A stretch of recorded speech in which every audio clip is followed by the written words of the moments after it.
while I pondered, weak and weary, over many a quaint and curious volume of forgotten lore. While I nodded, nearly napping, suddenly there came a tapping, as of someone gently rapping at my chamber door. "'Tis some visitor," I muttered, tapping at my chamber door. Only this, and nothing more. Ah, distinctly I remember, it was in the bleak December, and each separate dying ember wrought its ghost upon the floor. Eagerly I wished the morrow, vainly I had sought to borrow from my book surcease of sorrow, sorrow for the lost Lenore, for the rare and radiant maiden whom the angels name Lenore, nameless here forevermore. And the silken, sad, uncertain rustling of each purple curtain thrilled me, filled me with fantastic terrors never felt before, so that now, to still the beating of my heart, I stood repeating, "'Tis some visitor entreating entrance at my chamber door, some late visitor entreating entrance at my chamber door. This it is, and nothing more." Presently my soul grew stronger, hesitating then no longer.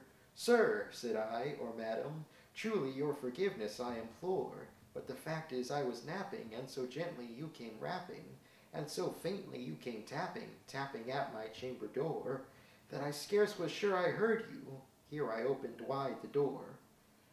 Darkness there, and nothing more. Deep into that darkness peering, long I stood there, wondering, fearing, doubting, dreaming dreams no mortal ever dared to dream before. But the silence was unbroken, and the stillness gave no token, and the only word there spoken was the whispered word, "Lenore." This I whispered, and an echo murmured back the word, "Lenore." Merely this, and nothing more. Back into the chamber turning, all my soul within me burning, soon again I heard a tapping, somewhat louder than before. "Surely," said I, "surely that is something at my window lattice. Let me see, then, what thereat is, and this mystery explore. Let my heart be still a moment, and this mystery explore. 'Tis the wind, and nothing more." Open here I flung the shutter, when, with many a flirt and flutter, in there stepped a stately raven of the saintly days of yore. Not the least obeisance made he, not a minute stopped or stayed he, but, with mine of lord or lady, perched above my chamber door, perched upon a bust of Pallas just above my chamber door, perched and sat, and nothing more.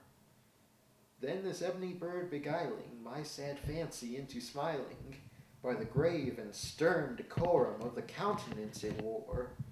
"Though thy crest be shorn and shaven, thou," I said, "art sure no craven, ghastly, grim, and ancient raven, wandering from the nightly shore. Tell me what thy lordly name is on the night's Plutonian shore." Quoth the raven, "Nevermore." Much I marveled this ungainly fowl to hear discourse so plainly, though its answer little meaning, little relevancy bore, for we cannot help agreeing that no living human being ever yet was blessed with seeing bird above his chamber door, bird or beast upon the sculptured bust above his chamber door, with such name as Nevermore. But the raven, sitting lonely on the placid bust, spoke only that one word, as if his soul in that one word he did outpour. Nothing further then he uttered, not a feather then he fluttered, till I scarcely more than muttered, "Other friends have flown before. On the morrow he will leave me, as my hopes have flown before." Then the bird said, "Nevermore." Startled at the stillness broken by reply so aptly spoken, "Doubtless," said I, "what it mutters is its only stock and store, caught from some unhappy master, whom unmerciful disaster followed fast and followed faster, till his songs one burden bore, till the dirges of his hope that melancholy burden bore, of never, nevermore." But the raven, still beguiling all my fancy into smiling, Straight I wheeled a cushioned seat in front of bird and bust and door.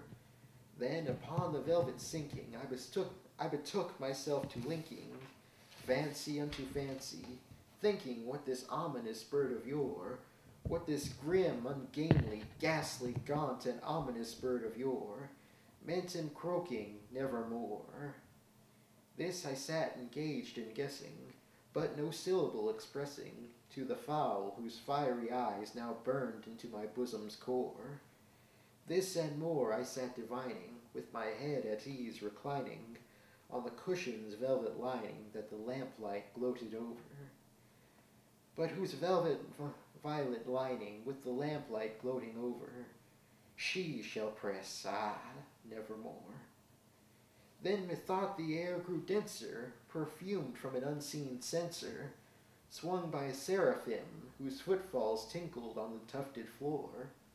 Wretch, I cried, thy God hath lent thee, by these angels he hath sent thee, respite, and nepenthe, from thy memories of Lenore.